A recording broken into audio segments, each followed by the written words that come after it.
এবারে concha fridge presence ঈদের গল্প।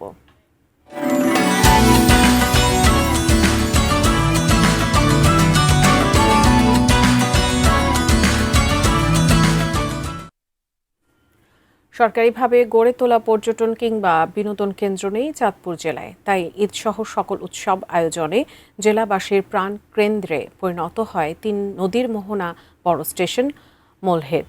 সেখানে ঘুরতে আসা দর্শনার্থীদের ঈদ আনন্দ নিয়ে জানিয়েছেন চাঁদপুর প্রতিনিধি বিল্লাল ঢালি। চাঁদপুরের ৩ নদীর মোহনা বড় স্টেশন মোলহেড চাঁদপুরবাসীর জন্য হয়ে ওঠে একটি প্রাণ কেন্দ্র।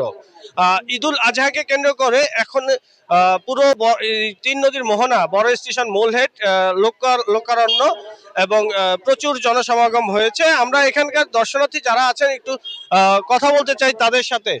এই যে ঈদ এলো, ঈদটা কেমন কাটলো আপনাদের?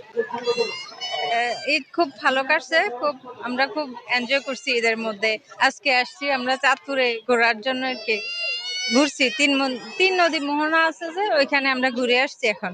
আমি আরেকজন দর্শনার্থীর সাথে কথা বলতে চাই। ঈদ কেমন কাটলো? ঈদুল আজহা উদযাপন শেষ করে আজকের এই দিনে ৩ নদীর মোহনা চাঁদপুর খ্যাত এই জায়গায় আমরা সফরের জন্য এসেছি। আমাদের খুবই ভালো লেগেছে। আমরা ওই তীরে গিয়ে আমরা ওই যেটা ওনারা বলে মিনি কক্সবাজার, ওখানেও সফর করেছি। যেমনটি বলছিলেন, চাঁদপুরে প্রাকৃতিক ভাবে ৩ নদীর এই যে মোহনা, ইলিশ সম্পদ সবকিছু আছে, কিন্তু সরকারিভাবে কোনো বিনোদন কেন্দ্র কিংবা পর্যটন কেন্দ্র নাই।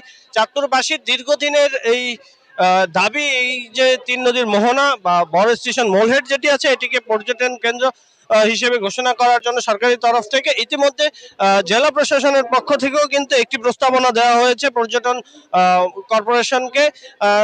যেটুকু জেলা প্রশাসক জানিয়েছেন যে অতি সত্বর পর্যটন কর্পোরেশনের যারা দায়িত্বে আছেন তারা চাঁদপুরের এই স্পটটি ভিজিট করবেন এবং তারা ভবিষ্যতে যাতে এই যে ৩ নদীর মোহনাকে একটি পর্যটন কেন্দ্র হিসেবে ঘোষণা করা যায় সেই উদ্যোগ নেবেন। চাঁদপুরে বাচ্চাদের ঘোরার কোনো পার্ক বা কোনো ব্যবস্থা নাই, এই কারণে বাচ্চাদের নিয়ে আসতেই হয় বিভিন্ন ওকেশনে। প্রাকৃতিক সৌন্দর্যকে উপভোগ করার জন্য এখানটাতে এই ৩ নদীর মোহনাকে যেন অতি সত্বর পর্যটক নগরীতে রূপান্তর করা হয়, এমনটাই প্রত্যাশা সকলের।